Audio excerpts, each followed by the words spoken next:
We have seen their completion projects. ఇట్లాంటివన్నిటిని పరిగణలోకి తీసుకొని ఒక మంచి ఉద్దేశంతో ఈ నగరాన్ని రక్షించుకోవాలి. ఈ రోజు 1,34,00,000 జనాభా ఉంది. 2050కి నెక్స్ట్ 25 ఇయర్స్ లో 24 ఇయర్స్ లో 2,80,00,000 జనాభాకి మనం చేరుకోబోతున్నాము. ఈ ప్రజలకు అందరికీ కూడా జవాబు ఇవ్వాల్సిన బాధ్యత, ఈ ప్రజలకు మౌలిక వసతులను ఏర్పాటు చేయాల్సిన బాధ్యత మా ప్రభుత్వం మీద ఉన్నది, ప్రజలు ఎన్నుకున్న ప్రభుత్వం మీద ఉన్నది. ఆనాడు చంద్రబాబు నాయుడు గారు, రాజశేఖర రెడ్డి గారు ఔటర్ రింగ్ రోడ్డు, అంతర్జాతీయ ఎయిర్పోర్టు, హైటెక్ సిటీ, అంతర్జాతీయ స్థాయికి సంబంధించిన Microsoft, Infosys or any other Google లాంటి సంస్థల్ని ఈ నగరానికి తేకపోయి ఉంటే ఈ రోజు మన ఆర్థిక వ్యవస్థ బాగుపడి ఉండేదా? ఈ రోజు ప్రపంచంలో మనకు గుర్తింపు వచ్చి ఉండేదా? 94 to 2004 TDP, 2004 to 2014 Congress, 2014 to 2024 TRS. But all we have made all policies from 94 to 2014. All these 25 years we have planned like anything. We may have a political differences, we may have a issue-based arguments, but we have not defeated our policies. There is no policy paralysis in our government. Today also I am continuing all those policies from 94 to 2024. All these 30 years, whatever the then governments have taken certain policies, the best policies, the best practice is I am continuing.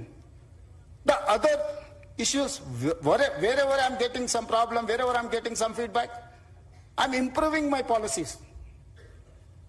I have changed my working style. You know, I am an aggressive speaker in political platform. People have seen only one face. Today I wanted to show my other face.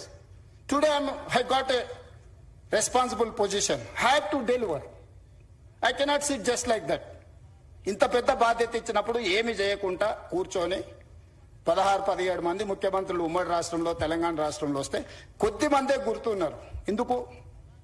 వాళ్ళు చరిత్రకు అవసరమైన, భవిష్యత్ తరాలకు అవసరమైన ప్రణాళికలు రచించి సరైన నిర్ణయాలు తీసుకోవడం వల్ల ఈరోజు చరిత్ర వాళ్ళని గుర్తుపెట్టుకున్నది.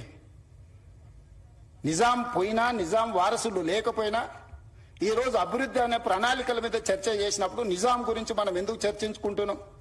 రాచరికంలో ఉన్న ఒక రాజు గురించి ఈరోజు మనం అతన్ని చర్చించకుండా మనకు చరిత్రనే లేదు.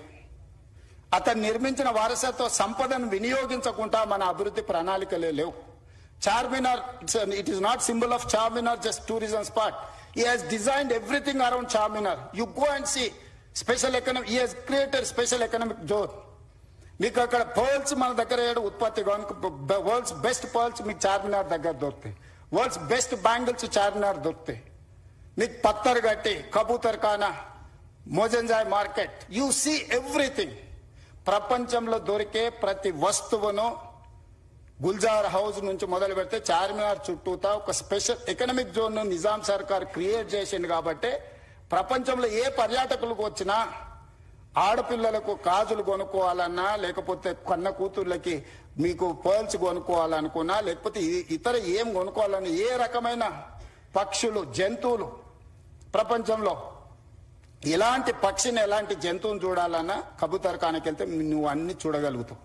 ప్రపంచంలో పండించే ప్రతి ఫ్రూట్ ని మోజంజాయ్ మార్కెట్కి వెళ్తే మనం చూడగలుగుతాం. ప్రపంచంలో ఉండే ప్రతి వస్తువును ఆ చార్మినార్ చుట్టూతా ఒక స్పెషల్ ఎకనామిక్ జోన్.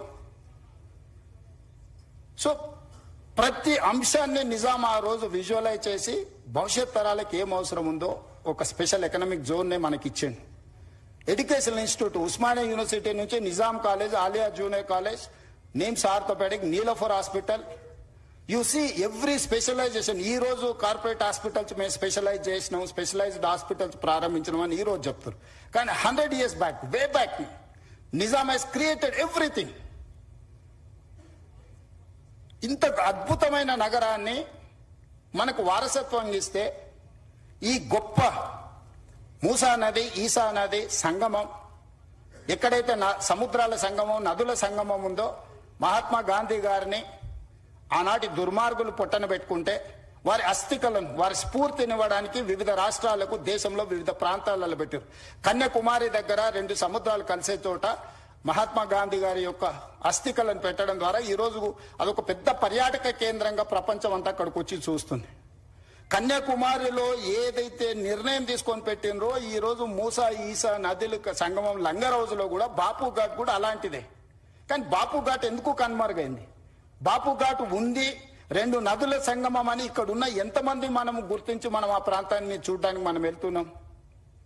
ఎందుకు మనం ఇంత వారసత్వ సంపదను మనం ఎందుకు కోల్పోతున్నాం? ఈ రోజు మూసా నది ఈసా నదితో మూసీ నదిని పునరుజ్జీవింపజేయడానికి సమస్య అవుతుంది అనుకున్నప్పుడు ఈ రోజు గోదావరి నదీ జలాలను 20 టీఎంసీలను తరలించి దాదాపుగా 2.5-3 టీఎంసీలు నిరంతరం హైదరాబాద్ నగరంలో ప్రవహించే మూసీ నదిలో కంటిన్యూస్ గా ఆ నీటిని ప్రవహింపజేయాలని మిగతా 17.5 టీఎంసీ హైదరాబాద్ నగర ప్రజల యొక్క దాహార్తిని తీర్చడానికి ఈ రోజు పనులను ప్రారంభించినాం. ఈ రోజు మీరు ఎంతసేపు నా రంగారెడ్డి జిల్లా హైదరాబాద్ కు పరిమితం అయిపోయి ఆలోచన చేస్తున్నాం. ఈ రోజు ఇక్కడ నివాసాలు ఏర్పరచుకున్న వాళ్ళకి జరుగుతున్న సమస్యల గురించి మనం చర్చిస్తున్నాం. నేను కూడా సానుభూతితో ఉన్నాను. కానీ కిందున్న నల్గొండ గురించి ఒకరైనా ఆలోచన చేస్తుండ్రా? ఈ రోజు ఫార్మా కంపెనీల కాలుష్యము, నగరంలో వెదజల్లుతున్న కాలుష్యము, నగరంలో ఉన్న డ్రైనేజీలు, ఆత్మహత్యలు చేసుకున్న మనుషుల కలేబరాలు, అంబర్పేటలో ఉన్న శ్మశాన వాటికలు, ఈ మూసీ నదిలో చనిపోతున్న పశువుల కలేబరాలు, ఒక విషం, ఒక కాలుష్యం, అది కాలుష్యం దాటి విషంగా మారి ఈ రోజు నల్గొండ ప్రజల జీవితాలను అతలాకుతలం చేస్తుంది.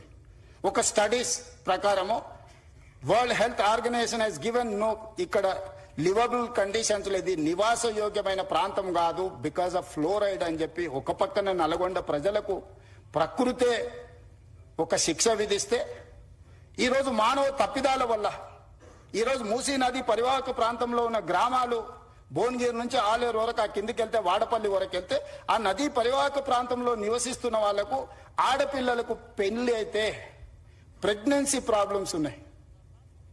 ఈ రోజు ఆ ప్రాంతంలో పిల్లనివ్వడానికి వెనక ముందు ఆలోచన చేస్తున్నారు. ఆ ప్రాంతంలో పండించే పంటలు ఈ నీళ్లను వినియోగించడం వల్ల తినడానికి ఉపయోగం లేని పరిస్థితులు వచ్చినాయి. ఆ ప్రాంతంలో పండించిన కూరగాయలు కానీ ఆ ప్రాంతంలో పండించిన పంటలు కానీ తింటే వాటి వల్ల వచ్చే సమస్యలు అనంతము. నల్గొండ జిల్లా ప్రజలకి శిక్ష అవసరం ఉందా? ఆ ప్రజల్ని కాపాడాల్సిన బాధ్యత ఎవరు? నల్గొండ ప్రజలు మన వాళ్ళు కాదా? మనతో లేరా? రంగారెడ్డి జిల్లాలో మొదలైన మూసా ఈసా నది హైదరాబాద్కు నగరకు రాగానే కలుషితం అయిపోయింది, వ్యర్థాలతో నిండిపోయింది. మానవ కలేబరాలతోని, పశువుల కలేబరాలతోని, పరిశ్రమలు వెదజల్లుతున్న కాలుష్యం